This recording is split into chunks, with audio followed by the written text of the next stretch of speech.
A lot of other very high representatives from Utah, at least mostly from Utah. And we're doing something very dramatic and very important for the people of Utah and the people of our country, because many people use it. We're terminating certain monuments. They call it monuments, not the ones we have outside, but these are large, thousands of acres. It's a total of almost 3 million acres, and we're going to be discussing it. But in fact, I think we'll start discussing it right now before I sign. After that, we're going to be signing 2 documents that are close to 1.5 million acres each. And Governor, do you want to say a few words about what we're doing and explain it to the press? Yeah, well, thank you, Mr. President. This is a big day for Utah. The president did something very similar several years ago during his first term. Of course, the monuments were re-expanded under the past administration, and this matters to Utah. We believe that under the Antiquities Act, it's very clear that that these monument designations are supposed to be the smallest area possible to protect the antiquities, and these multi-million acre monuments that are bigger than the state of Delaware certainly do not fit that designation. Now, we definitely care about protecting these antiquities, and will continue to do so. The problem is with these giant monument designations, there are no resources that come with those. We have 9 monuments in Utah. 7 of them are around 700 acres to 7,000 acres. That's what this was meant to be, not millions of acres as what happened with Grand Staircase Escalante and Bears Ears. And so we're grateful that the president has made a determination that we need to right-size these monuments. Again, this does not remove the other protections that already exist in those areas, just making the monuments more manageable so that we have the resources necessary to continue to protect these antiquities. I know we have the Deputy Secretary of the Department of Interior here with us. Kay, is there anything you'd like to add? I'll just say the Antiquities Act is 120 years old, but the first monument that was created was only 1,200 acres. So if you think about it, since then, President Clinton, President Obama, and President Biden have increased the acreage in the state of Utah and locked those acres up. Over 3 million acres. For nobody to use, right? You can't do to anything. You can't go hunting. You can't go fishing. You can't do anything. You can virtually not even walk on it. That's exactly right, sir. So Right. you were remedying that today. I remember. No, I do remember. I have a great memory. And Mr. President, I know Senator And this Lee's is actually better than the first time. What we're doing. It is better. Yeah, Senator Lee's been very involved, I know, in conversing with you. Good. That's true. Mike, go ahead. Smallest area compatible with the objects to be protected. That's always been the standard under the Antiquities Act. President Biden, President Clinton, and President Obama overlooked that standard. President Trump is fixing it today. Thanks, Mike. You had something to say. I thought that was very important. Celeste. Well, I think it's worth noting for the press in the room that both of these monuments were created over the unanimous opposition of Utah's federal delegation, our governors, county commissioners, the locals who are worried about losing multiple uses on these federal lands. And we're standing here with the governor, the Speaker of the Utah House, the entire Utah federal delegation supporting a president listening to the people of Utah and saying, we know you value this land, you want it used for multiple use and not locked up. And so this is a very different process than how the monuments were created. Well, they took the land away from the people, quite honestly. It was ridiculous. And I remember Orrin Hatch, before he passed away, he was a great guy. He was a friend of mine, and he felt so strongly about this. And we signed, and then they terminated it after they got in office, which was crazy. And we're putting it back, but we're actually giving more than we did the first time back to the people of Utah. Please, go ahead. Couldn't say it better than Representative. May I point Yes, something out? please. I think people don't understand. Utah is over 2/3 owned by the federal government. These counties where these monuments are at are over 90% federal land. When people make decisions about this 2,000 miles away, you can see how that steps on the local people who only control about 5 or 10% of the land with local government. So not only do you have all these dynamics, you have an economy. You can't pave roads, you can't build schools, you can't pay fire people, police department, because of this dynamic of 95% federal lands. The other part of that is Utahns will tell you they love these lands. They manage them better than people 2,000 miles away. So if this is about good management, it really should be done in Utah by people who have demonstrated over decades and decades and decades and generations that they're good managers of this land. Great job, well said. Anybody? No? You're leaving? I can't believe it. Very, very excited. I can't believe it. You're excited? Where are you going from here? Well, can I say this first of all?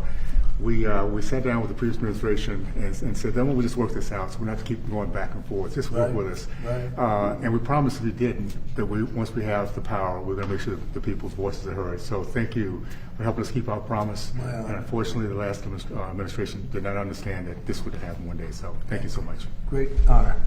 Let's sign. This is very nice. I'm very happy about this. And better than the first time.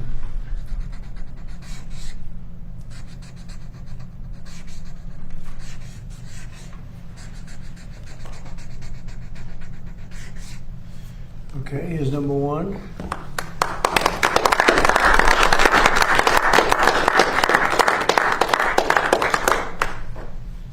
Okay, number two. Here you go, Bill. Thank you. Almost 3 million acres. Going to be well taken care of now.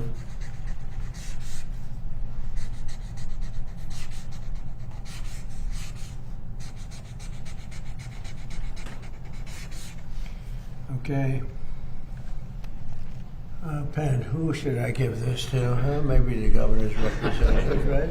And Mike, how about taking one, right? Thank you. So, we've done something that was, I think, very desperately needed. It was very unfair to the people of Utah. And now fairness has been brought back. It's going to be better taken care of. And they'll be able to use it a little bit. So there's something very nice about that. Okay. Thank you, There Mr. go. President. Thank you. Do you have any questions about this, first of all, most importantly? Anybody want to talk about this? I've got one. Yeah, Jeff, go ahead. I've got one on Iran too, but I'll start with this. Just you said that 70% of the land was federal. Was there any other way to turn this around? How is it that I guess my question is how did it get there if it's a state? Go ahead. You want to discuss that, please? The land ownership is what it is, but under the Antiquities Act, 120 years ago, Congress made the decision to give presidents the power to designate by executive proclamation certain land as monument. It was supposed to be the smallest area compatible with the objects to be protected in connection with that. Now, initially, as the Deputy Secretary of the Interior explained a minute ago, that meant a few hundred, maybe 1,000 or 2 acres at the most. These are 3 million acres. As I explained to President Biden, that's 2 Delawares. It's been abused, and so it was done by executive action. President Trump is right-sizing it to bring it in compliance with what the law says. And Mr. President, just on Iran, you have said now to Congress that we are back at war. How long do you expect this to take, and what's the legal basis? Take what? Take what? The war. Well, I think it's going very fast. We've demolished their military. We're hitting them very hard. We had a deal yesterday or the day before yesterday. It was all done. And then they broke up that deal immediately because they found out there was something in the deal they didn't like. And they're wired differently, and we're not going to put up with it. We are just going forward. We're attacking them tonight. We're taking out all of their capability for anything having to do with the Strait, with the Hormuz Strait. And I think in the end, we will end up just controlling the whole thing. And what they're doing is being very foolish, very stupid, and they've treated people horribly. They've killed 52,000 protesters so far that we can determine. It might be more than that, but 52,000 protesters have been killed, and it's really a terrible situation. Just But one we'll have it follow-up. under control very quickly. You Yeah. mentioned Thank that you, you're Mr. going to, just one President. quick follow-up. On You your mentioned Wait a president- minute, wait. You're going just hold on one second. Wait, Jeff. I'm sorry, I was Be going nice. to ask the Be follow-up. nice, Jeff. Go ahead, please. Pardon? Thank you, Mr. I have President. to On teach your- him to be nice. Thank you, Mr. President. On your presidency, so a lot of us here actually witnessed a miracle 2 years ago today as we were on the ground covering your rally in Butler, Pennsylvania. Right. You said a lot of times that you believe that God has saved your life. Has there been a moment throughout your presidency so far where you thought this is why God kept you here? Well, we're doing a lot. You know, we have a country that I use the expression "Make America Great Again," and we've done far more than anyone thought possible, including maybe even me. We've done things that are unreal. $19.2 trillion. The money being invested in our country is more than any country has ever had by many times. We have trillions of dollars coming in because of the tariffs and the proper use of tariffs, because of all of the things. I think because of the election. November 5th was a very important day. When you look at the military, we have the strongest military in the world. We rebuilt it largely during my first term, and we have recruitment now. We're setting records in recruitment. We had, if you go back to the campaign when I used to talk about it, the last administration, they couldn't recruit soldiers. We needed soldiers in every single branch of our military, and that included police and firemen. Nobody wanted to do anything having to do with the uniform in this country because they weren't proud of the country. And now the people are very, very proud to be an American. Our country is doing phenomenally well. We're respected all over the world. If I go, no matter where I go, we just got back from NATO, and I think you saw the response. It was like a very beautiful thing, actually. It was a total response, totally positive response. No matter where we go, we're respected again, maybe respected more than ever before. So I appreciate the question, but that's pretty much it. Mr. President, thank you. Cameron Arkin with Town Hall. I was curious about there are reports about Iranian drones in Cuba. There are concerns about that. Where does the relationship of the U.S. stand there? Is military intervention still on the table there? Well, if they do have that, and they might very well have that, we'll take care of it. Marco's just in the other room. And if they do have that, we'll take care of it in short order. We're not going to have a problem. We're not going to allow that to happen. So it could be that they're storing some. We're looking into it now. It could be so, and it maybe isn't. But we'll figure it out fast. And what are you expected to speak about on Thursday evening? I'm going to speak on Thursday.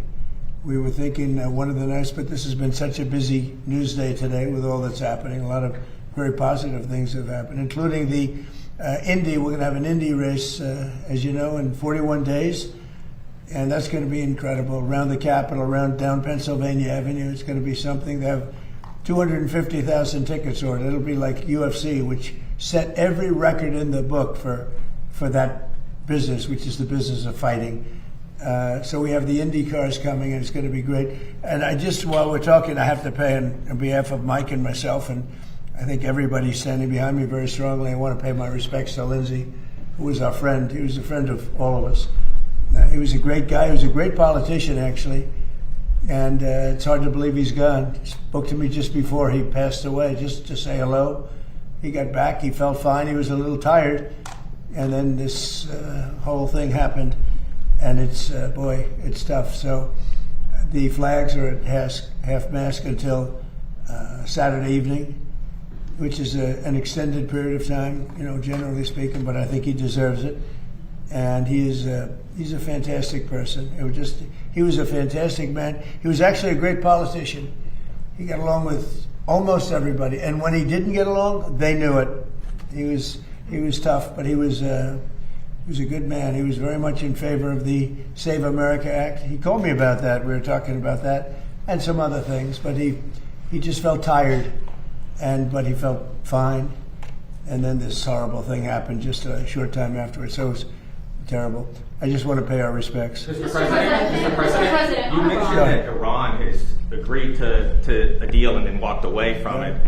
Have you reached the conclusion that a negotiated settlement won't be able to happen? No, I never reached that conclusion, but we're hitting them very heavy tonight, as you know. We're hitting them. We have tremendous amounts of ammunition. We have numbers that we haven't had in years, and we're hitting them very hard, and it'll continue, and we'll see what happens, but we're knocking out all of their offensive capability, and we're controlling the straits. We're putting the blockade back, and it's a blockade not for anybody but Iran. In other words, anybody doing business with Iran can't go through. Everyone else will be able to go through. So it's a blockade. It's a very strong blockade.